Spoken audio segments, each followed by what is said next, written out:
Ahmedabad DCP zone 2 દ્વારા વાહન checking drive, નિયમ ભંગ કરનારા 37 વાહનો ડિટેઇન।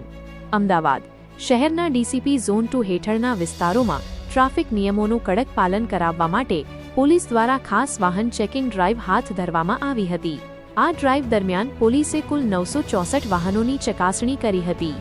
ચેકિંગ દરમિયાન ટ્રાફિકના નિયમોનું ઉલ્લંઘન કરનારા વાહન ચાલકો સામે કડક કાર્યવાહી કરવામાં આવી હતી। પોલીસે નંબર પ્લેટ વગરના 27 વાહનો અને કાચ પર કાળી ફિલ્મ લગાવેલા 10 વાહનો મળીને કુલ 37 વાહનો ડિટેઇન કર્યા હતા।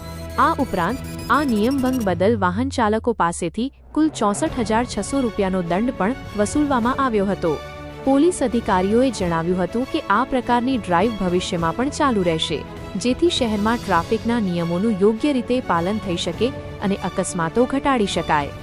આ કાર્યવાહી સુરક્ષિત અને સુવ્યવસ્થિત ટ્રાફિક વ્યવસ્થા જાળવવા માટે એક મહત્વનું પગલું છે।